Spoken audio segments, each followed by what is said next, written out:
Bayón pensó que yo estaba dormida, pero alcancé a oír todo. El plan, el abogado, el testamento falso. Gracias a Dios yo ya había transferido los 190 millones. Mi nombre es Eleanor May Whitfield, y he vivido en estas tierras de Texas por más de 8 décadas. Aquella tarde tenía los ojos cerrados, pero mi oído nunca me ha fallado. Y lo que escuché en esos minutos se me grabó tan hondo en la memoria que sentía cada palabra como un clavo clavándose en la madera vieja. La bruja vieja ya se durmió otra vez. Ojalá se muera mientras duerme. La voz de Melissa era tan filosa que podría cortar vidrio, cargada con ese veneno que solo alguien que nunca te ha ayudado en nada puede sacar. Daniel, mi propia sangre, no dudó ni tantito antes de soltar su veneno también. Todo lo que tiene que hacer es firmar este papel y por fin podremos mandarla a un asilo. Los 199 millones de la venta de la tierra serán nuestros. Había una tercera voz que al principio no reconocí. Suave, calculadora, de esas que siempre suenan como si sonrieran aunque no lo hagan. En ese momento no sabía su nombre, ni me importaba. Era nada más otro extraño sentado en mi sala, susurrándole veneno al oído de mi hijo. Haremos un testamento nuevo, murmuró aquel hombre. Lo redactaremos para que les deje todo a ustedes dos. Ella ni cuenta se va a dar. No lo va a leer con cuidado. Melissa soltó una risita corta y cruel. Ay, por favor. Ella cree que el Internet es como una herramienta del campo. Si ve su nombre, va a firmar. Yo me quedé quietecita, meciéndome apenas, dejando que el crujir de la madera disfrazara mi respiración. Mis ojos entreabiertos alcanzaron a ver cómo Melissa se inclinaba sobre la mesa de centro, hojeando una carpeta. Señaló una página y la picoteó con la uña perfectamente arreglada. Aquí es donde va a firmar. Mantendremos el resto tapado para que no se confunda. Todo lo que tiene que hacer es poner su nombre aquí, y para cuando se dé cuenta de lo que hizo, ya será demasiado tarde. Daniel soltó una risita baja. Por fin podremos remodelar la casa en Houston, poner la alberca. Imagínate, nunca ha usado una alberca en su vida. Morirse sin saber lo que es eso. El extraño, que después supe que era su abogado, se acomodó la corbata. En cuanto se concrete la venta, transferiremos los fondos directo a su cuenta. Para entonces, ella ya estará instalada en el asilo y ustedes no tendrán que lidiar con ella nunca más. La voz de Melissa se volvió melosa, casi dulce. Le daremos el cuarto más barato del lugar. No tiene caso gastar en comodidades que ni va a valorar. La verdad, Dan, ya lleva demasiado tiempo viviendo de nosotros. ¿Viviendo de ellos? Esa parte me hizo apretar los dedos bajo la colcha. Yo. La misma que les pagó la hipoteca cuando el banco estaba a semanas de quitarles la casa. Yo, la que mantuvo el rancho andando mientras Daniel perseguía negocio tras negocio fracasado. Yo, la que puso comida en su mesa cuando los productos orgánicos de Melissa resultaban demasiado caros. Melissa recuperó su tono filoso. No es más que una reliquia. Esta tierra vale mucho más sin ella aquí. Una vez que se venda, por fin podremos seguir adelante. La mecedora rechinó cuando me recargué apenas hacia atrás, usando el movimiento para disfrazar la tensión en mis hombros. Escuché el tintinear del hielo en sus vasos mientras brindaban por un futuro que ya se daban por hecho. La voz del abogado sonó otra vez, firme y presumida, ya lo he hecho antes. Ella no sabrá nada hasta que todo esté terminado. Y aunque lo supiera, ¿qué podría hacer? En papel será totalmente legal. Melissa soltó un suspiro satisfecho. Perfecto. Y por fin podremos vivir la vida que merecemos. Ya basta de esta vieja llenando la sala con sus muebles anticuados y esa ridícula mecedora. Esa mecedora. Las manos de mi esposo habían alisado sus brazos durante horas de trabajo paciente, mucho antes de que Melissa siquiera naciera. Para ella era estorbo. Para mí, era el corazón de esta casa. Yo mantuve los ojos cerrados, aparentando ser la imagen de una anciana que se quedaba dormida y despertaba a medias. Pero por dentro estaba más despierta que nunca en mi vida. Cada palabra que decían era como una chispa, y sentía como se encendía otra vez ese fuego viejo dentro de mí. Melissa se inclinó cerca de Daniel, su perfume pesado arañando el aire tibio. Mañana en la mañana lo hacemos. Ella firma, la llevamos a ese lugar en Dallas y, para la próxima semana, la tierra ya está en el mercado. Daniel chocó su vaso con el de ella. Por nuestra nueva vida. Los dos rieron juntos, convencidos de que ya tenían la mano ganadora. Pero la verdad era que yo había hecho mi jugada mucho antes de esa conversación, y no tenía ni idea de que los que ya estaban perdiendo eran ellos. Cuando era más joven, antes de que mi cabello se volviera plateado y mis manos llevaran las marcas de cada temporada trabajada en esta tierra, yo pensaba que la lealtad familiar significaba algo. Creía que si entregabas tu vida a un lugar, si trabajabas hasta que la espalda te doliera y las palmas se te llenaran de ampollas, aquellos que se beneficiaran de tu esfuerzo lo recordarían. Con el tiempo aprendí que hay personas que solo recuerdan lo que les conviene y reescriben el resto para pintarte como la villana. La primera vez que vi en los ojos de Daniel esa mirada que me decía que ya no me veía como su madre, sino como un estorbo, fue el año en que una compañía petrolera llegó a tocar la puerta. Un representante, con traje impecable y botas lustradas, entró por nuestro camino de terracería e hizo su propuesta, millones de dólares a cambio de los derechos de perforación en el rancho. Lo escuché con educación, hice mis preguntas y al final le dije que no. No fue una decisión fácil, pero yo ya había visto lo que la perforación le había hecho a otras tierras en Texas: agua envenenada, ganado muerto, la tierra que nunca sanaba. Este rancho no era solo propiedad. Era un ser vivo, y yo no iba a venderlo para que lo dejaran seco y sin alma.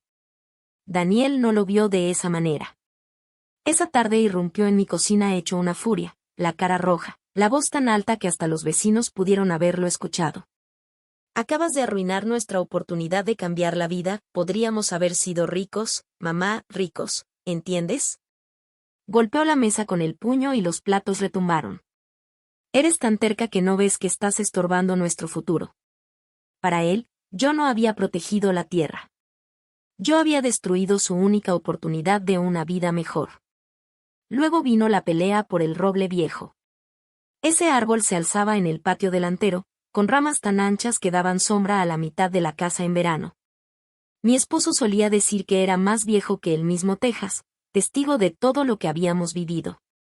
Melissa quería tumbarlo. Decía que las raíces estaban echando a perder el jardín, que necesitaba más espacio para estacionar la camioneta enorme que había convencido a Daniel de comprar. Yo le dije que no. Ese árbol había estado de pie por más de un siglo, y seguiría ahí hasta que la naturaleza decidiera lo contrario. Su reacción fue instantánea, venenosa. Solo está siendo difícil porque me odias, escupió. Estás atrapada en el pasado, aferrada a algo viejo, feo e inútil nada más por fastidiarme. Ni me molesté en explicarle que mis razones no tenían nada que ver con ella, y sí todo que ver con preservar un pedazo de nuestra historia. No me habría escuchado. Pero la peor ofensa vino envuelta en lo que se suponía era un regalo. Cuando mi nieta cumplió 5 años, pasé semanas enteras, después de terminar con los quehaceres, cosiéndole una muñeca con retazos de tela que había guardado a lo largo de los años, pedacitos de camisas de su papá, trozos de mis vestidos. No era lujosa, pero cada puntada llevaba mi cariño.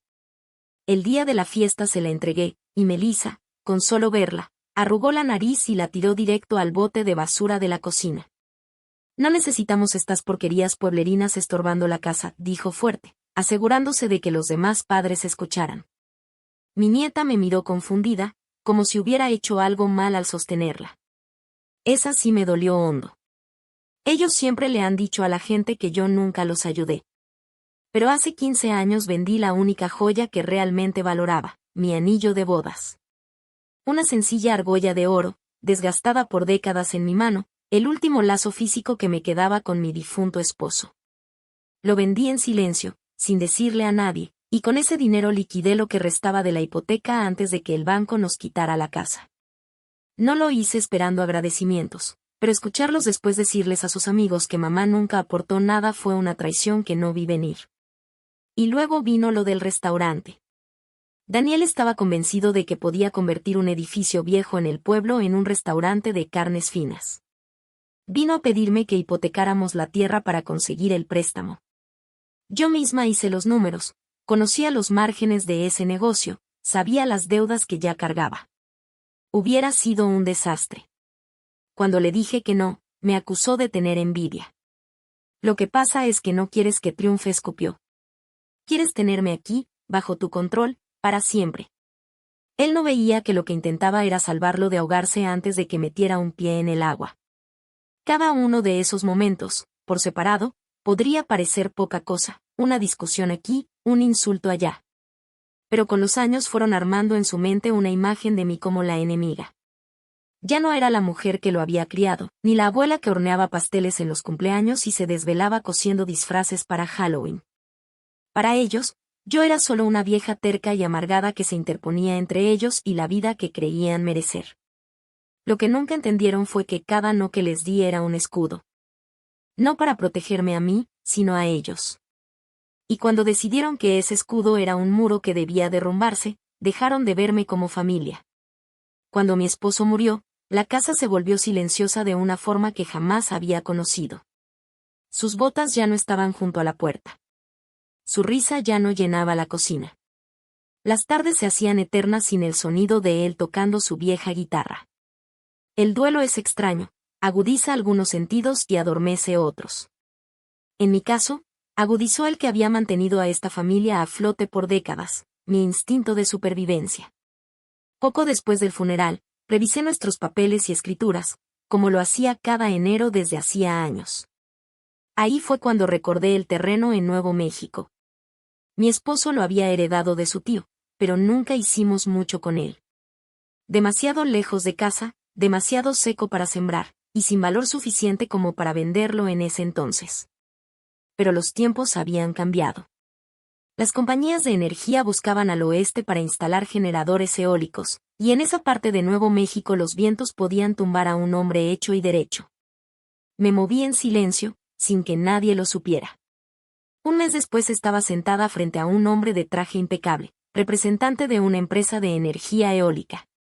Hizo una oferta que apenas podía creer, $19 millones por los derechos para instalar sus turbinas ahí. No pestañeé. Le di la mano, firmé los papeles y me fui sabiendo que acababa de comprarme una libertad que pocos llegan a probar.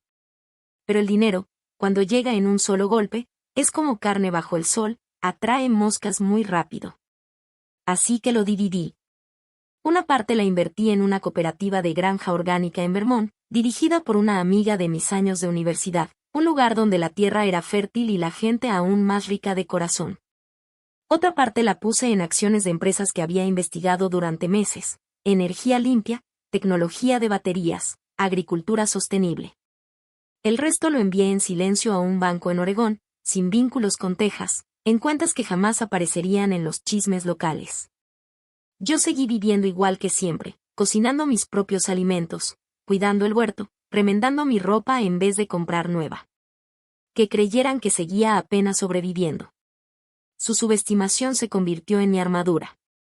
Y entonces llegó la decisión que sería el último clavo en su ataúd, aunque ellos todavía no lo sabían. Una tarde de otoño, manejé hasta el pueblo, entré a la notaría y firmé la transferencia de estas tierras de Texas, las mismas que ellos creían su boleto dorado a la conservación del patrimonio natural. Era un regalo blindado, sin devoluciones, sin vacíos legales. La conservación mantendría la tierra intacta, preservando el roble, el potrero y el arroyo donde Daniel solía pescar cuando era niño. Los documentos quedaron firmados, sellados, archivados con toda legalidad. No le conté a nadie. Ni a mis vecinos, ni al pastor, ni siquiera a las pocas amistades con las que todavía hablaba por teléfono de vez en cuando.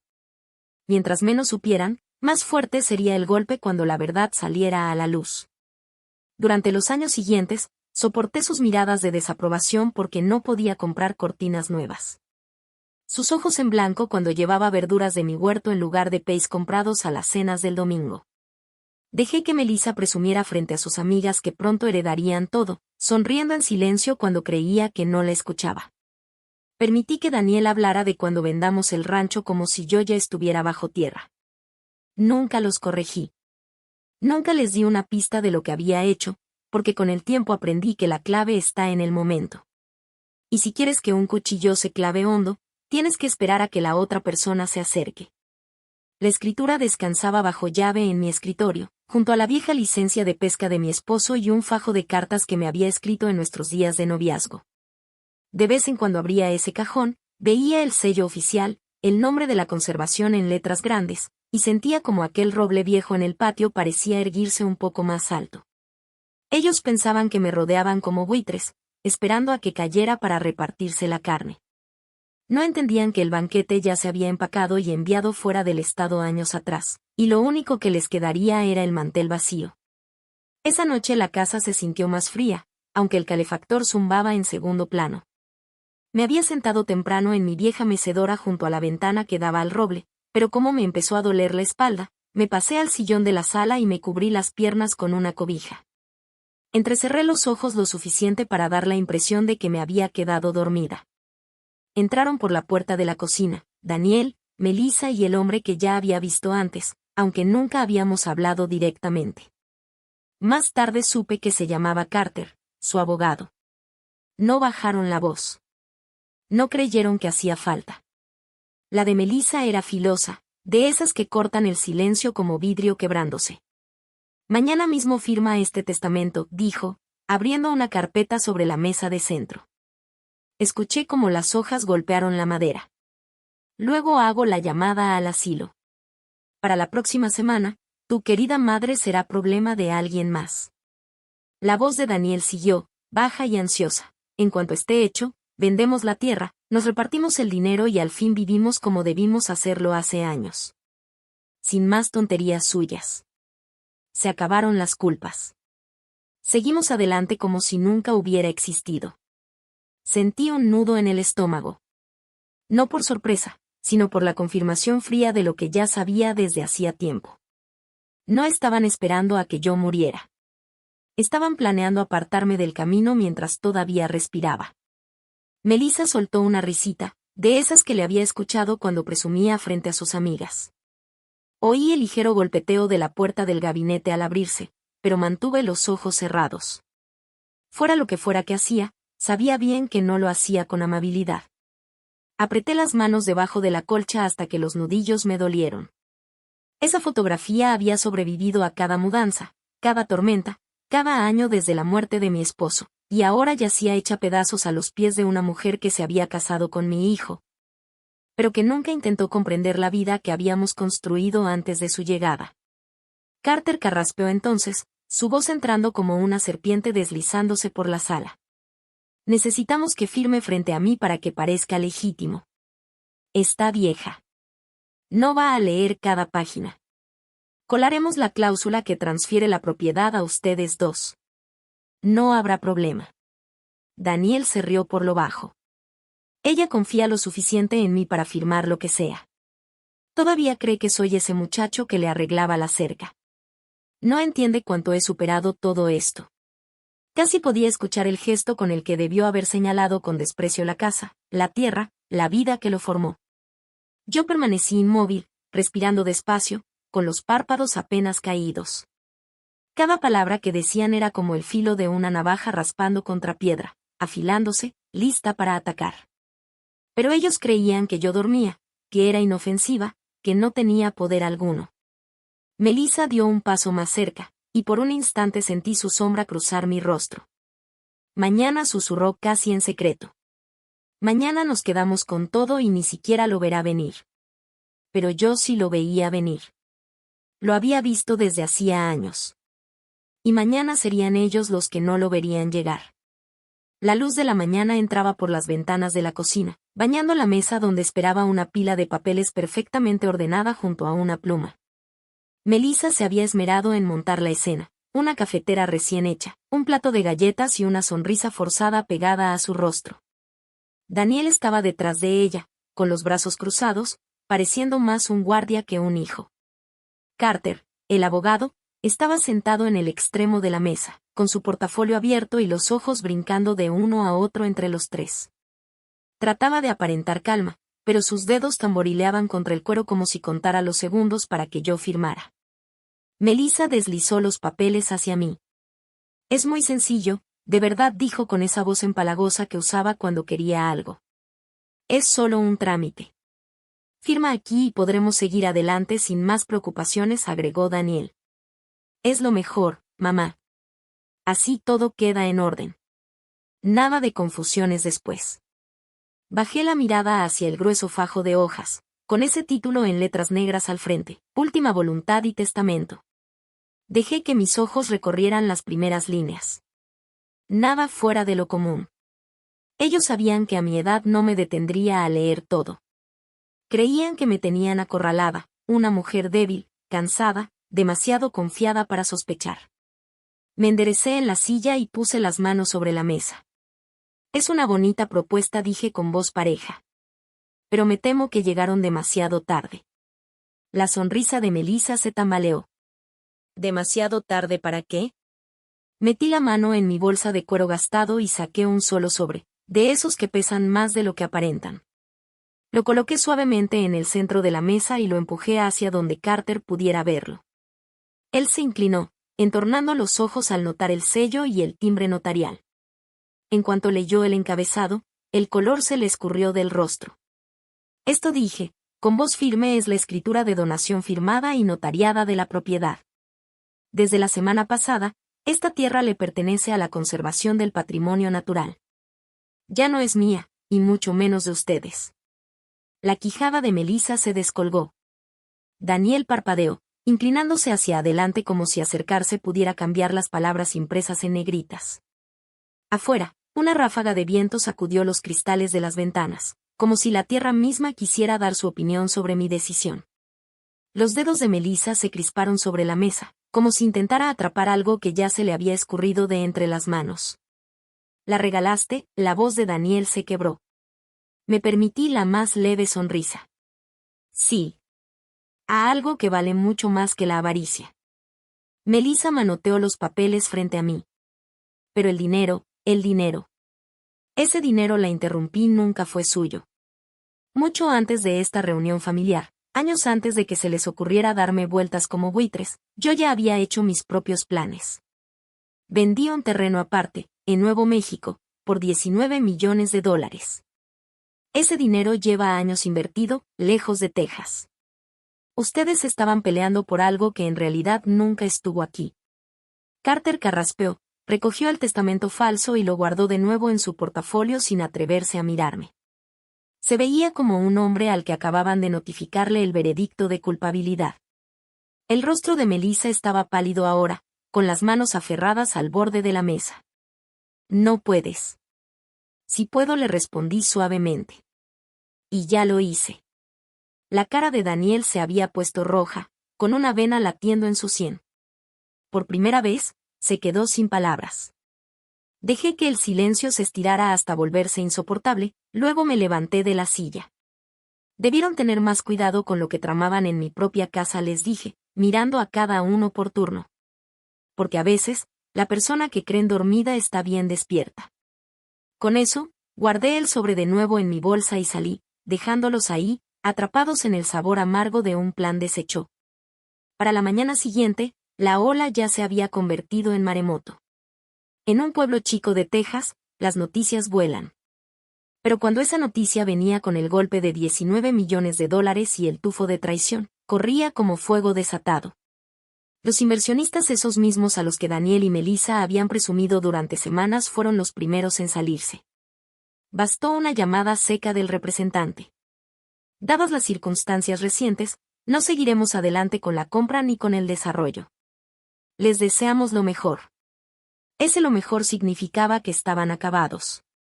Al mediodía, mi teléfono, ese que casi nunca usaba, empezó a sonar sin parar. Eran vecinos que ya habían oído el chisme, viejos amigos que habían visto mi nombre en los titulares. El Texas Chronicle fue el primero en sacar la historia, estampando mi foto en portada. Mujer de 82 años frustra intento de despojo de su familia. El artículo lo detallaba todo: el plan secreto, el testamento falso, la transferencia de último minuto a la conservación del patrimonio natural.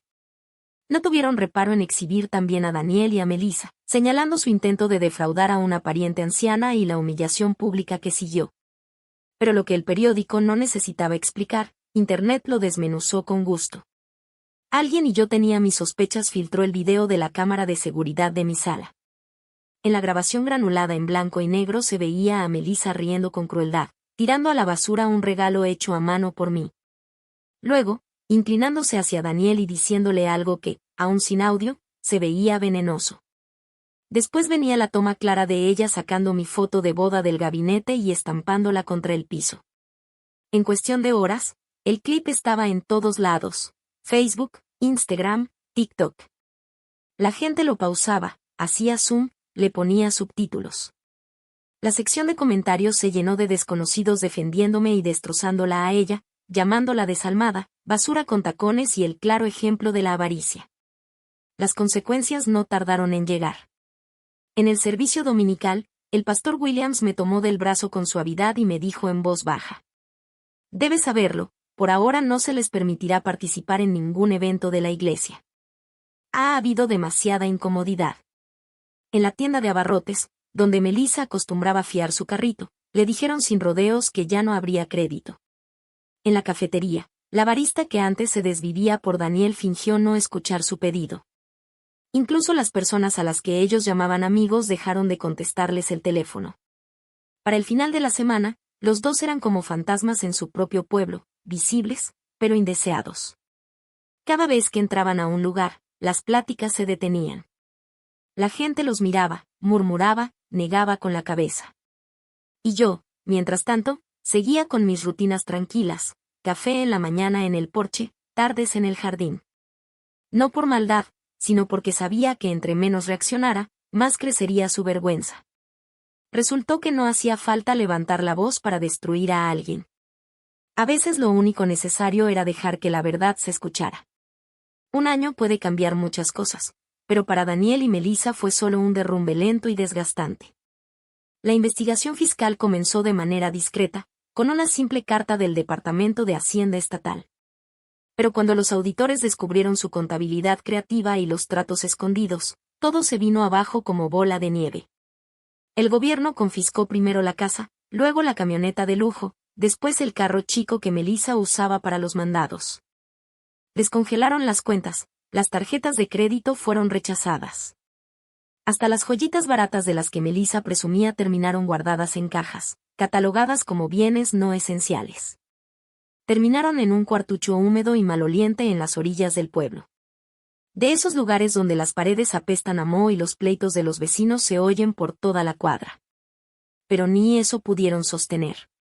2 meses después, el casero les metió una orden de desalojo por falta de pago. Cuando los volví a ver, ya no tenían más que la ropa encima y un cartón pintado a mano que decía: «Cualquier ayuda sirve». Era una tarde gris en Texas, la lluvia caía sin descanso. Venía de regreso de la tienda de granos cuando pasé frente a la misma cafetería donde, años atrás, Melissa se sentaba en la ventana alardeando del $1.000.000 y de la casa que ella y Daniel estaban por comprar. Ahora estaban encogidos bajo el toldo, empapados hasta los huesos. El cabello de Daniel pegado a la frente, el rímel de Melissa escurriendo en manchas oscuras. Ella tenía los ojos clavados en el piso, pero él levantó la mirada lo justo para cruzarse con la mía. Bajé la velocidad de la troca, me detuve y salí bajo la lluvia. Mis botas salpicaron en los charcos mientras caminaba hacia ellos. El rostro de Melissa se torció, con el orgullo y la desesperación peleando en su expresión. Metí la mano en el bolsillo de mi abrigo y saqué un billete de $10, extendiéndoselo. Ella dudó, pero la mirada que le lancé le dejó claro que no era una oferta que pudiera rechazar. Coloqué el billete suavemente en su mano fría y empapada. «Suficiente para que cenen esta noche», dije en voz baja. «Y no malgasten más del oxígeno de Texas». La quijada de Melissa se tensó, pero no dijo nada. Daniel, a su lado, se encogió de hombros como un hombre que quiere desaparecer. Por un instante pensé en cada cena de domingo, en cada mañana de Navidad, en cada sacrificio que nos había llevado a ese rincón bajo la lluvia. Y luego entendí, ellos habían elegido ese camino, mentira tras mentira. Me di la vuelta y caminé de regreso hacia mi troca. En ese momento, un hombre que salía de la cafetería me detuvo. Era de mediana edad, con ojos amables y una sonrisa cómplice. «Disculpe, señora», me dijo. «¿No es usted la que salvó esas tierras de conservación el año pasado?» Lo miré de frente por un segundo y luego sonreí. Solo hice mi parte, respondí, subiendo a la cabina. Mientras arrancaba, la lluvia empañaba el retrovisor, pero aún podía distinguirlos ahí, sentados en silencio, aferrados a ese billete de 10 como si fuera lo último que les quedaba en el mundo. Y tal vez, en ese momento, lo era. Las estaciones fueron pasando sobre Texas como una cobija volteándose en la noche. Una mañana desperté y encontré escarcha en la reja del jardín, y para la tarde el sol ya había calentado la tierra lo suficiente para sembrar acelgas. La vida, pensé, es como un invierno texano, a veces mordaz, a veces amable, pero siempre avanzando, quieras o no. Ya casi había pasado un año desde aquella tarde lluviosa frente a la cafetería. Daniel y Melissa hacía tiempo que se habían ido del pueblo, persiguiendo rumores de trabajo en otro estado. Nadie los había vuelto a ver. La gente aún murmuraba sobre lo que habían intentado hacer, y de vez en cuando algún desconocido me detenía en la ferretería para agradecerme por haber protegido la tierra. Ahora disfrutaba del silencio.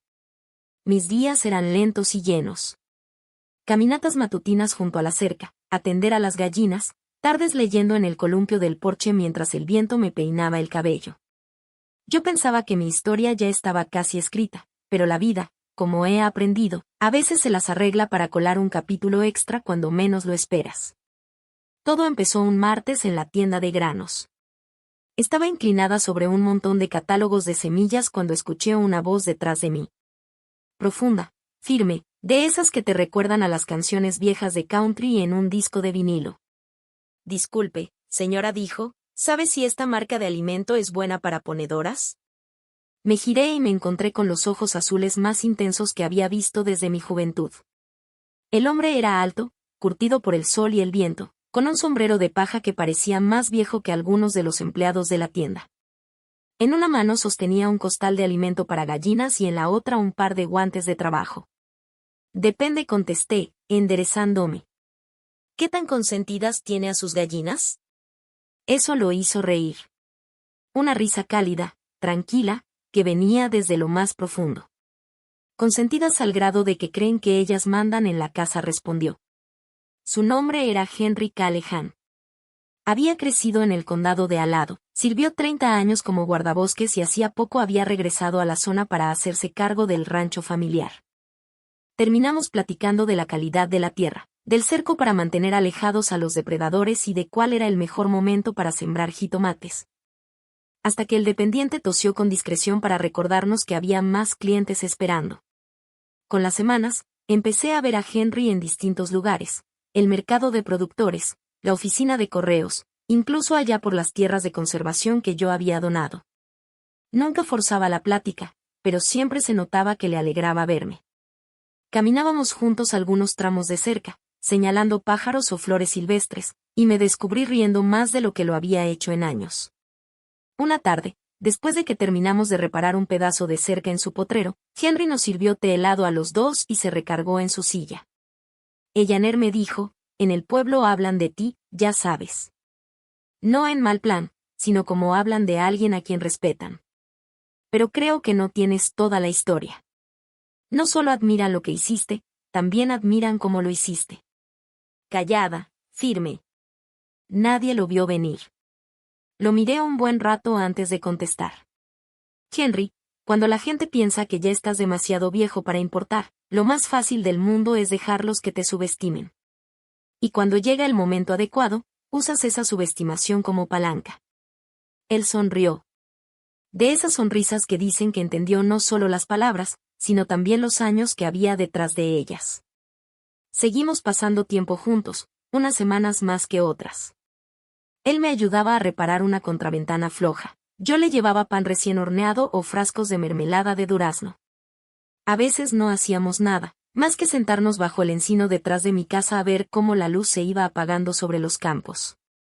Una tarde, cuando el cielo se pintó de ese tono imposible de la banda tejana, Henry me dijo: «¿Sabes? Pensé que ya había terminado con eso de buscar a alguien con quien compartir mis días.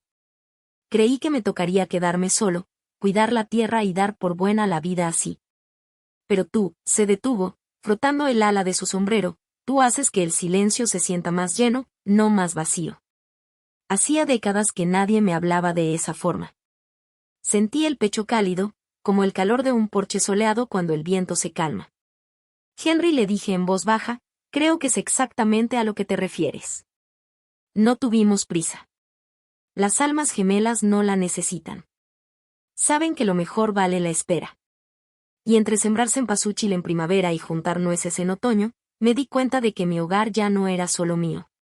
Era nuestro. La gente del pueblo, por supuesto, lo notó. Los murmullos se convirtieron en sonrisas cómplices cuando nos veían juntos en la tienda de granos. El pastor Williams nos hacía bromas cariñosas después del servicio del domingo. Hasta los chamacos del Club 4H le gritaban a Henry Don Max, un apodo que lo hacía sonrojarse, aunque en el fondo le encantaba. Una tarde de otoño, Henry me llevó a dar una vuelta en su vieja troca Ford. Terminamos junto a las tierras de conservación, esas mismas hectáreas que yo había defendido con todo mi corazón. Los pastos estaban altos, dorados con la luz del atardecer, y a lo lejos un grupo de venados cola blanca pastaba en silencio. Eleanor, dijo Henry, sé que esta tierra significa el mundo para ti. Y solo quería decirte que ahora también significa algo para mí. No porque sea hermosa, aunque lo es, sino porque aquí descubrí quién eres. Sentí que la garganta se me apretaba. ¿Y quién soy?, pregunté. Él volteó a verme, con la mirada firme. Una mujer que sabe lo que vale y se asegura de que los demás también lo sepan, les guste o no. Esa noche, de regreso en mi casa, nos sentamos en la cocina mientras la tetera silbaba suavemente detrás de nosotros. Fue entonces cuando entendí algo. Mi historia no se trataba solo de lo que había perdido ni siquiera de lo que había recuperado. Se trataba de la vida que todavía estaba construyendo. Ya no sola, sino con alguien que veía cada parte de mí y aún así se quedaba. Henry no vino a reemplazar lo que me habían quitado con los años. No hacía falta. Lo que me dio fue algo completamente distinto, un recordatorio de que el amor, en su forma más pura, no se trata de rescatar ni de arreglar. Se trata de estar hombro con hombro, incluso cuando llegan las tormentas. A veces, cuando caminamos por la cerca al anochecer, lo sorprendo mirándome con la misma admiración tranquila que tuvo el primer día que nos conocimos. Y pienso, la gente pasa la vida entera buscando el momento perfecto o a la persona ideal. Pero la verdad es que los encuentras cuando estás ocupado cuidando tu propio jardín, siguiendo tu camino y viviendo tu verdad. Es entonces cuando aparecen. Y es entonces cuando te das cuenta de que tu historia no ha terminado. Ni de lejos. Y esa es la verdad de lo que pasó aquí en Texas. No levanté la voz. No supliqué. Y no lloré. Solo escuché. Recordé. Y cuando llegó el momento, actué. La gente cree que envejecer significa perder fuerza. Olvidan que el tiempo te da más que arrugas. El tiempo te da paciencia. Y la paciencia, créeme, es la forma más afilada de venganza. Si alguna vez te han subestimado, si te han dicho que ya estás muy grande, muy débil o que tus mejores días ya pasaron, acuérdate de esto, guardar silencio no es rendirse, es estrategia. Les habla Eleanor desde Grand True Stories, recordándoles que algunas victorias se disfrutan mejor en frío, en un día lluvioso, con nada más que un billete de $10 en la bolsa. Si quieren escuchar más historias reales como la mía, relatos de traición, supervivencia y justicia silenciosa, asegúrense de suscribirse a Grandma True Stories y prender esa campanita de notificaciones. Para que sepan la próxima vez que decida decir la verdad. Hasta entonces, cuídense mucho, y nunca dejen que nadie escriba el final de su historia más que ustedes mismos.